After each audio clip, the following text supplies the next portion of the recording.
xildhibaanada golaha deegaanka ee degmada Buuhoodle ayaa kalfadhigoodii koowaad ay yeeshaan ku doortay maayir iyo maayir ku xigeen cusub. kalfadhigan golaha deegaanka ee degmada Buuhoodle oo ka qabsoomay xarunta maamulka ee gobolka Togdheer ayaa uu shirkani gudoominayay xildhibaanka ugu daada weyn golaha deegaanka ee Buuhoodle kaasoo lagu magacaabo Nuur Cabdikariin, iyadoona ay goobjoog ka ahaayeen maamulka gobolka Togdheer, gudoomiyaha maxkamadda gobolka iyo sidoo kale xogayaha fulinta ee Buuhoodle. kalfadhigan ay ka soo xaadireen 12 xildhibaan oo kamid ah xildhibaanada golaha deegaanka ee degmada Buuhoodle ayaa cod taagan agarasho ay ugu codeeyeen Cismaan Yuusuf Axmed inuu noqdo maayirka degmada Buuhoodle, halka ku xigeenkiisana loo soo doortay Maxamed Aadan Xirsi.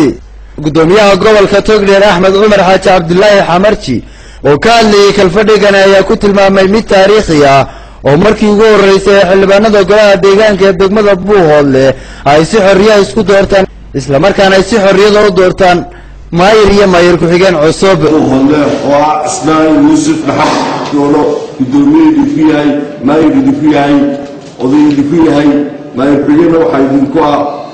oo gudoomiyaha ku xigeenka golaha deegaanka ahna maayir ku xigeenka magaalada Maxamed Xirsi Aadan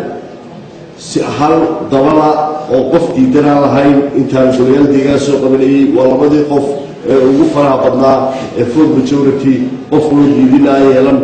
qof ka aamusinaayo yeelan si wadaradii jirnaa doorantay maayirka degmada Buuhoodle Cismaan Yuusuf Axmed iyo ku xigeenkiisa Maxamed Aadan Xirsi oo kadib markii la doortay ka hadlay kulankani ayaa iyaguna u mahad celiyay maamulka gobolka Togdheer oo si weyn uga shaqeeyay qabsoomidda kulankani, waxaana ay sidoo kale ballan qaadeen in ay ku shaqoon doonaan si cadaalad ah, iyagoona warkoodaasi ku sheegay in degmada Buuhoodle ay ka dambayso degmooyinka kale ee Soomaaliland isla markaana xilligan u baahan tahay in la hormariyo, iyagoona maayirka iyo maayir ku xigeenku warkoodaasi inay ku sheegeen inay soo kicin doonaan adeegyada horumarineed ee degmada Buuhoodle isla markaana ugu horeysiin doonaan nabadgelyo. deegaanka gobolka Togdheer dhammaantii wax garadkiisa, culimadiisa, ganacsatadiisa, ogaashiisa, salaadiintiisa in aanu horgalno oo aanu doono gobolkii Buuhoodle oo aanu keeno walbana uga dambaysa xagga horumarka, xagga nabadgelyada waa degmo dambaysa oo hadhay. waxaanu ballan qaadaynaa maanta annaga oo dhan xildhibaanadeedii haddii aanu isu nimid in aanu